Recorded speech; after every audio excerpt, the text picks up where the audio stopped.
Алмазбек Атамбаевқа урылған алғашқы соққы. Абдил Сегизбаев кетсе, эмне өзгөрөт?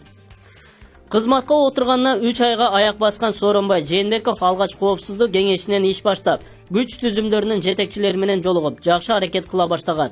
Өлкөдөгү саясий туруксуз абалды, оппозицияга болгон куугунтукту, улуттук коопсуздук маселесинин орто жолдо калганын жакшы билгендиктен ишин алгач ушул тармактан баштаганы дурус болгон. Бирок аз өтпөй чукул бурулуп, аймактарды аралап, быйылкы жылды элет жылы деп жарыялап, кийинчерээк тышкы сапарларга чыгып, башка иштер менен алектенип кетти. Бул жагы түшүнүктүү. Аркасын тазалоону көздөгөн Алмазбек Атамбаев ага эрк берген жери жок. Анткени Өмүрбек Текебаев баштаган анын атаандаштары камакта отурганда ал абалды колдон чыгарып жибермек эмес. Ал эми Сооронбай Жээнбеков камакта отурган саясатчылардын тагдырын бир жаңсыл кылбаса, эрксиз, жер карама президент катары тарыхта каларын жакшы билет. Бир жагынан алды ачкачылык кармай баштаган саясатчылардын мыйзамсыз кылмыш иштери менен жакшы тааныш. КСДПдан аркасы таза кадр катары каралып келгенден кийин ал мындай жакшы сыпаттоону четке какпай, калкка ыңгайлуу чечим чыгармак. Көрүнүп тургандай ага эрк берилген жери жок. Бирок жуманын башталышында Сооронбай Жээнбековдун 24 KG маалымат агенттигине коюлган 5 миллион айып пулдан баш тартышы үмүттү жандандыргандай болду. Бул аркылуу ордо оюну катуу эле жүрүп жатканын байкоого болот. 30 миллион доону журналисттерден өндүрө албай турган экс-президенттен айырмаланып, Айкөлдүккө барышын ага каршы аракет катары баалоого болот. Демек көрүнүп тургандай, Сооронбай Жээнбеков Алмазбек Атамбаевдин бардык эле аракеттери менен макул эмес. Буга улай учурдагы бажы тармагынын жетекчиси Кубанычбек Кулматовдун өкмөт башчы Сапар Исаковго бажы тармагындагы кирешелер 15%га көбөйгөнүн сүйүнчүлөшү Алмазбек Атамбаевга урулган дагы бир сокку деп кабыл алууга болот. Албетте, мунун бардыгы Алмазбек Атамбаевдин командасы үчүн жагымсыз болгону менен, карапайым калк үчүн жагымдуу эле кабарлар. Анткени жеп ичкен, алдын жуттум абалдан тажаган эл кандай гана болбосун кутулууну көздөп турат.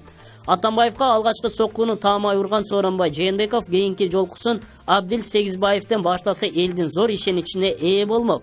Анткени Аскар Акаевдин жакасына жармашып, Курманбек Бакиевдин этегине эрмешип, эми минтип Алмазбек Атамбаевдин көңүлүн тапкан Абдил Сегизбаевдин колу менен канчалык ыплас иштер ишке ашканын карапайым калк жакшы билет. Белизгейт, камакта жаткан Өмүрбек Текебаев, Аида Салянова, Алмамбет Шыкмаматов, Бектур Асанов, Бекболот Талгарбеков сыяктуу саясатчылардын тагдырына балта чапкандардын башында так ушул Абдил Сегизбаев турганы белгилүү. Камакта жаткан саясатчылар менен Сооронбай Жээнбековдун жеке ич күптүүсү жок. Карапайым калк алардын тагдырын карап отурат. Мындай абалда Сооронбай Жээнбеков эл менен эсептешет. Алмазбек Атамбаевдин жеке амбициясынан улам бейгүнөө камалып жаткан саясатчылардын тагдырларынын оң жагына оошуна таасирин тийгизгенде туура болмок. Эң эле жакшысы жакын аралыкта карала турган коопсуздук кеңешинде улуттук коопсуздук маселеси менен кошо УКМКнын жетекчисинин буга чейинки иш аракетине баа берип, эрден шыпырып турса элге дагы, элдин убалына калгандан чарчаган Абдил Сегизбаевдин өзүнө дагы дурус болмок. Абдил Сегизбаев өзүн акыры ушундай эле тагдыр күтүп турганын билет. Болгону ыңтайлуу учурду күтүп турат. Эми Абдил Сегизбаев Сооронбай Жээнбеков кызматтан алып турса эмне өзгөрөт? Эң эле ириде президентке деген элдин ишеними артат. Бул баарынан жогору болсо керек. Өлкөнүн укуктук талаага кайтышына негиз түзүлүп, мыйзамсыз камалган саясатчылардын тагдыры оң жагына чечилип, жазында күтүлө турган бир катар туруксуз саясий кырдаалдардын алдын алууга шарт түзүлмөк. Бул президент Сооронбай Жээнбеков үчүн дагы, эл үчүн дагы утуш болмок. Муну тараптар жакшы эле түшүнүп турушат. Болгону бир адамдын, тактап айтканда Алмазбек Атамбаевдин амбициясынан алыстай албай кылчактап турушат. Ал эми Абдил Сегизбаев абалдан пайдаланып, акырын өз билген арабасын кылдыратууда.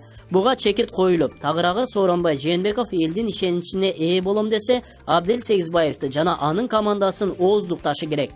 Булак каганат.